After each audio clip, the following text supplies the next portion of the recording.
that becomes it's fucking debilitized. So it's the heart of the Scorpio, which is my moon sign, but due to the basis of time, it ended up in a fire sign, which it originated in Libra as one of the cardinal points. So anybody who has a Antares planet and conjunction in any of their planets kind of carry aspects of Libra, Scorpio, and Sagittarius. But see, the thing with me right now is, we need to learn how to transit our own planets. And one thing I started to figure out while I'm here on Earth is the hard situations, things that may be hard to do, or things that maybe make you feel wary of, you don't know quite where you're headed or something like that. Those are the things to do, because the universe always helps you out. When you play safe, you never, water and earth signs do good by playing safe. Fire and air signs do good by playing on the edge. See, anytime a earth or water sign plays on the edge, it's going to be very uneasy for them to do. And a lot of them want security and stability. Now, for a fire and air sign to want to be in one place, stable and security, that's a challenge for them. So they automatically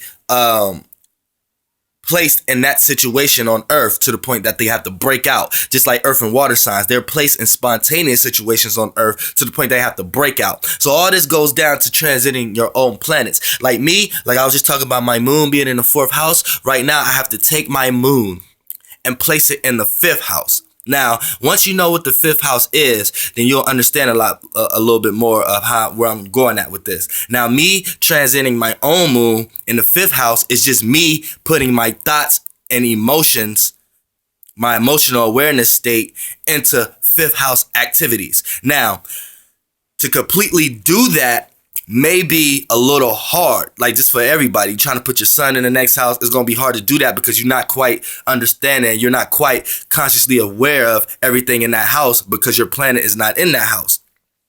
And see, when you have a planet that's a 5-degree orb over or before the house that it's in degree, then it's like a dark aspect or the dark side of it. Just like look, for an example, my 9th house is Aries. Now, my 10th house is Taurus. Now, my Jupiter is 6 degrees Taurus. So it's under the 10-degree decade. So naturally, it will fall in the 9th house. But it doesn't, because my 10th house is 6 degrees Taurus. So my Jupiter and my 6th house conjunct each other. So what happens here is Jupiter may fall in my 9th house, and that may feel more natural for me to expound on wisdom and shit like that. But I'm only doing the dark aspects of it. Like, I'm only doing the aspects of it that's not going to show any light of it. You know what I'm saying? Because it's still conjunct in the 10th house. So actually, it's in the 10th house. So Jupiter really is expanding my career and my knowledge about things, and expanding for me to be a jack of all trades. But see, in the meantime, I'm still working it like it's in Jupiter. So it's like I'm learning a bunch of shit, but it's the dark aspect. I'm learning a bunch of shit that's not getting me nowhere, that's making me learn a whole shit lot of shit. Because I'm not successful with one learning to the point that I feel like I can stop now and expound on this. I'm going through so many ups and downs that I feel like I have to keep learning anyway. So that's like working on the dark side. You know what I'm saying? You get it? It's working on the dark side where it's really in the 10th house anyway. You know what I'm saying? So it's really helping the 10th house in the long run. But in a short period of time, I'm here doing a bunch of shit and learning a bunch of shit, being curious about a bunch of shit because I think that's what I'm supposed to do. So it like work out, but it don't work out. But transiting your planets is important because right now, let's get back to the moon. I have to use me as an example because this is the best way right now to explain shit like this. Now, I take my moon, place it in the 5th house. Now, my 5th house is Sagittarius.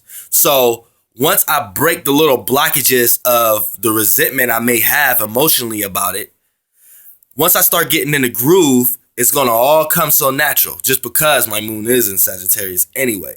You know what I'm saying? So What happens here is it's going to be hard for me to just jump out and leave, which that's what I'm about to do. It's going to be hard for me to be in a new scenery where being spontaneous and things happening fucking out of nowhere is going to, that may be hard on me because it feel a little unstable from, you know what I'm saying, me being in a situation where I feel comfortable in, and all that may be hard.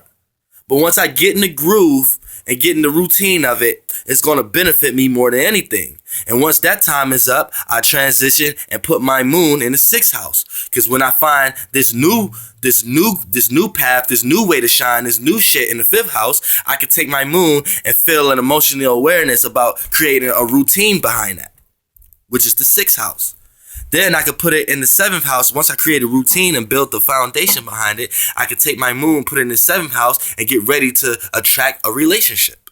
You know what I'm saying? Then I could take it in the 8th house and see how deep this actually can go. But see, you need to keep transiting your own planets. But when you transit your planets, you can do it on your own time. That's the good thing about it. If you still ain't done with all the unleashes and blockages in the previous house or the house that your moon is in, or sun, or whatever planet you're trying to transition. Like my actions right now don't kind of really need transit, but my moon need the way I feel about things, that need transitioning. So that's why I'm going to transition my moon from the 4th house to the 5th house. And it's all about what you're consciously aware of. If you need better communication skills, you know what I'm saying? And say your Mercury may be in a house that is debilitated in. Say your Mercury is in Pisces, or your Mercury is in Sagittarius, right? Now, when your Mercury is in Sagittarius, you're gonna sit here and try to communicate all the abstract thoughts you may see in your head, but it may not come clear to others. You know what I'm saying? It may not come clear to others. So what happens is, wherever your Mercury at, transition it to the next planet. And after that, it'd be Capricorn. And Capricorn will help you. It might be hard, but you'll put yourself in conversations where you might be outnumbered or you might be overlooked. But it'll help you build certain things, which Capricorns is the builder signs. It'll help you build because you'll have enough experience to know what to say and what not to say and how to say it next time. So it might have been hard going through with it, but once you learned it, once you bring your planet back to the houses in, it'll be like this. Because you learned the next house of it, or the following house, or the previous house. So transiting your own planets is actually necessary in this time of day. And we all do it unconsciously anyway. But if you get a grip on it and you know that's what you're doing, man, you'll be able to see everything that's coming to you before it come to you. Flight boss, bitch, you know, for sure.